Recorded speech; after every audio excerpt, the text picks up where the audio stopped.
নিজৰেই অধিবক্তাই মুখা খুলিলে আজমলৰ। আজমল সংখ্যালঘুৰ ত্ৰাণকৰ্তা নহয়, ছদ্মবেশী প্ৰবঞ্চকহে। সংখ্যালঘুক ৰক্ষাৰ বাবে ন্যায়ালয়ত গোচৰ তৰাৰ নামত আভুৱা ভাৰিছিল আজমল বাহিনীয়ে।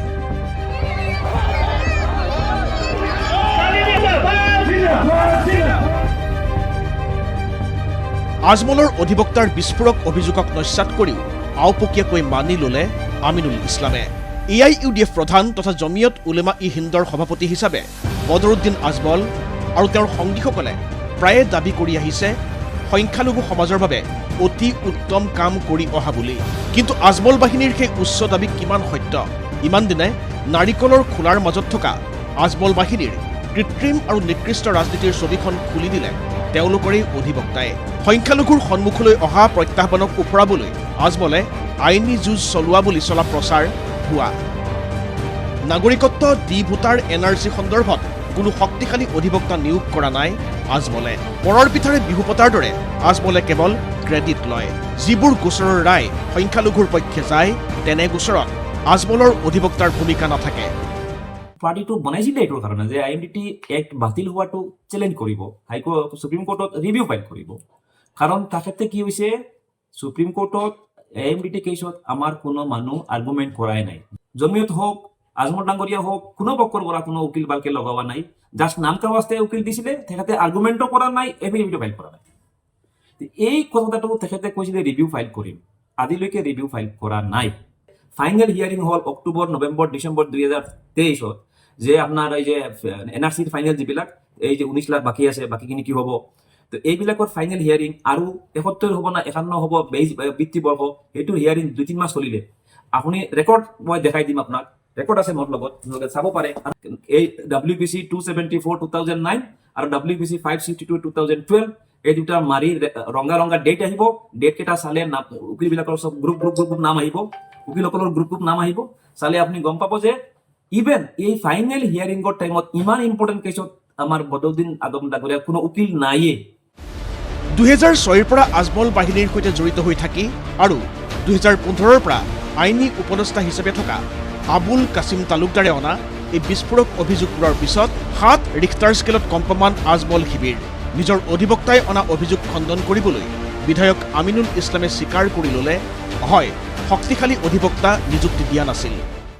এই সদায়তো চিৰিয়াছ এডভকেট দিব লগা হোৱা নাছিল।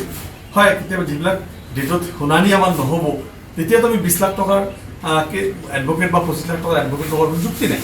সেই সময়ত আমি BS মাল্লাপতিক আমি পাৰ্মানেণ্ট লাগিছিলোঁ যে ৰিপৰ্টবিলাক কাৰেক্ট কৰিব, যেতিয়া ফাইনেল হিয়াৰিং হ'ব তেতিয়া আমি চিৰিয়াছ এডভকেট লগাম। সংখ্যালঘুৰ ত্ৰাণকৰ্তাৰ ৰূপত অৱতীৰ্ণ হোৱাৰ চেষ্টা কৰি মুখা খোল খোৱাৰ পিছত অধিবক্তা আবুল কাছিম তালুকদাৰক কংগ্ৰেছে ক্ৰয় কৰা বুলি যুক্তি বিধায়ক ইছলামৰ। এডভকেট আবুল কাছিম তালুকদাৰ নামৰ এজন এডভকেটে, যিজন যোৱা 2015 চনৰ পৰা আজমল চাহাবৰ এডভকেট হিচাপে, লিগেল এডভকেট হিচাপে, জমিয়তৰ এডভকেট হিচাপে কাম কৰি আছিল, এতিয়াও জড়িত আছে। কংগ্ৰেছে ইমান তললৈ গুচি গৈছে যে যিজন এডভকেট দিয়ে আজমল চাহাবে কাম কৰাইছিল, সেইজন এডভকেটকে তেখেতসকলে পাৰ্চেছ কৰি লৈছে। আৰু পাৰ্চেছ কৰি লৈ গোটেই আজমল চাহাব একো কেছ কৰা নাই বুলি এটা অভিযোগ আনিছে। এডভকেট আবুল কাছিম তালুকদাৰৰ এইটো এটা অভিযোগ। এই অভিযোগটো 100% মিছা, অসত্য আৰু মিছাৰ ওপৰত প্ৰতিষ্ঠিত। ইয়াৰ পিছতেই AIUDFত হোৱা বিসম্বাদৰ কথা অস্বীকাৰ কৰিবলৈ গৈ আমিনুল ইছলামে কৈ দিলে প্ৰাৰ্থী বাছনিত মতানৈক্য হৈছিল।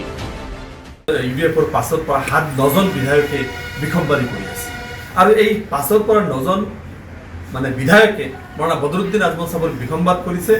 মানে আমাৰ কৰিমগঞ্জত যিটো MP প্ৰাৰ্থীক লৈ বিসম্বাদ কৰিছে, আৰু কৰিমুদ্দিন বৰভিয়াৰ বিৰুদ্ধে বিসম্বাদ কৰিছে। এই কথা সম্পূৰ্ণৰূপে মিছা। হয়, মই ব্যক্তিগতভাৱে কৈছিলোঁ যে আমাৰ KM বাহাৰুল ইছলাম প্ৰাৰ্থী বলে সঁচা, কিন্তু দলীয় যদি সিদ্ধান্ত হৈ যায়, মোৰ পক্ষতো চূড়ান্ত সিদ্ধান্ত হ'ব নোৱাৰে। অৰ্থাৎ সংঘাত হৈছে, আনৰ ঘাঁ খুচৰি থকা AIUDFৰ ঘাঁ গেলিছে, আজমল শিবিৰত বিসম্বাদ হৈছে।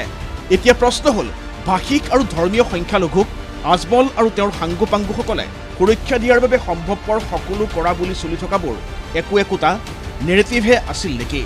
ইমান দিনে আজমল বাহিনীয়ে সংখ্যালঘুক উদ্ধাৰ নহয়, ৰাজনীতিৰ আহিলা কৰি ব্যৱসায়িক সাম্ৰাজ্য গঢ়াৰ এক প্ৰডাক্ট হিচাপেহে ব্যৱহাৰ কৰি আহিছিল নেকি? Bureau report ND24।